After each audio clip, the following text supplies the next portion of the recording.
Hi everyone, welcome to Daily Current Affair MCQ. Today is 26th March 2025. Let's start from our first question. Look, our first question is consider the following statement regarding the gold monetization scheme. ठीक है, gold monetization scheme को लेकर के कौन सा statement correct है वो आपको बताना है। आपका पहला स्टेटमेंट कहता है depositor earn interest on their gold deposit, जो डिपॉजिट करेंगे गोल्ड को तो वो डिपॉजिटर अर्न करेंगे उस गोल्ड डिपॉजिट के इंटरेस्ट। ठीक, उसका जो इंटरेस्ट होगा वो उनको मिलेगा। ठीक है, calculated based on the weight and tenure of gold. ठीक है, यानी उस सोने के वेट पे डिपेंड करेगा, उसके वजन पे और उसके टेन्योर पे, उसका कितना समय के लिए, कितने टाइम के लिए वो उसमें डिपॉजिट कर रहे हैं। ठीक है, उस हिसाब से उनका इंटरेस्ट बनेगा। सेकंड कहता है the minimum deposit period under the scheme is 5 year. ठीक है, कम से कम आप 5 साल के लिए उसको डिपॉजिट कर सकते हैं। ठीक है, with no flexibility for premature withdrawal. ठीक है, कोई फ्लेक्सिबिलिटी नहीं होगी को प्री मैच्योर विड्रॉल के लिए। ऐसा नहीं है आपको 5 साल के पहले अगर गोल्ड चाहिए तो आपको मिलेगा, नहीं मिलेगा। ये प्री मैच्योर विड्रॉवल नहीं है। ओके, आपको 5 साल पर ही मिलेगा जब समय पूरा हो जाएगा। तो बताओ इसमें से गोल्ड मोनेटाइजेशन स्कीम जो आई है उसको लेकर के कौन सा स्टेटमेंट करेक्ट है।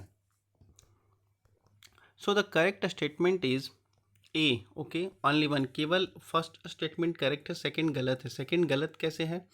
तो देखो गोल्ड की बात कर रहा है टेन्योर की, तो देखो टेन्योर जो है आपका ये मिनिमम 5 ईयर नहीं है, 1 to 3 ईयर है, 5 to 7 ईयर है। ठीक है, 1 से 3 साल और 5 से 7 साल के बीच में। ठीक है, और प्री मैच्योर विड्रॉल की बात कर लीजिए तो ये है, ऐसा नहीं है कि आपको एक बार जमा कर दिए तो उसके बाद नहीं हो सकता। ये आपका प्री मैच्योर विड्रॉवल है। ठीक है, कब तक है? तो आपको कम से कम 1 साल, 1 ईयर तक आपको डिपॉजिट के बाद ही आप प्री मैच्योर में आप निकाल सकते हैं। ठीक है, उसके पहले नहीं निकाल सकते हैं। तो कम से कम वन ईयर का आपको पीरियड देना होगा टाइम। ओके, तो इसलिए आपका कौन सा स्टेटमेंट करेक्ट हो जाएगा? आपका ए हो जाएगा, only one. Okay, now move to the next question. वैसे ही इस गोल्ड मोनेटाइजेशन स्कीम को लेकर के एक अलग से वीडियो आने वाली है। Now the second question is which of the following country are India's top 3 crude oil sources. ठीक है, इंडिया के टॉप 3 क्रूड ऑयल सोर्सेस के में कौन कौन से कंट्री आते हैं, किन कौन से देश हैं जहां से भारत क्रूड ऑयल क्या कर सकते हो, इंपोर्ट कर रहा है। ओके, तो आपका ए ऑप्शन कहता है रशिया, ईरान, वेंजुला। बी कहता है सऊदी अरेबिया, इराक, यूएई। सी कहता है यूएसए, नाइजीरिया, ओमान। डी कहता है रशिया, इराक, सऊदी अरेबिया। तो बताओ कि ये क्रूड ऑयल जो है भारत किन 3 प्रमुख देशों से मंगाता है या वहाँ से इंपोर्ट करता है। So the correct option is आपका हो जाएगा डी। ओके, रशिया, इराक और सऊदी अरेबिया, ये 3 प्रमुख देश है जहाँ से भारत क्रूड ऑयल इंपोर्ट करता है। ठीक है, अब देखो क्रूड ऑयल इंपोर्ट करने में टॉप जो इंडिया के टॉप जो रिसोर्सेज जहाँ से भारत क्रूड ऑयल मंगाता है उसमें देखिए पहला है रशिया। ठीक है, कितना? 39.87। ठीक है, उस दूसरा है इराक, उसमें 20 पॉइंट।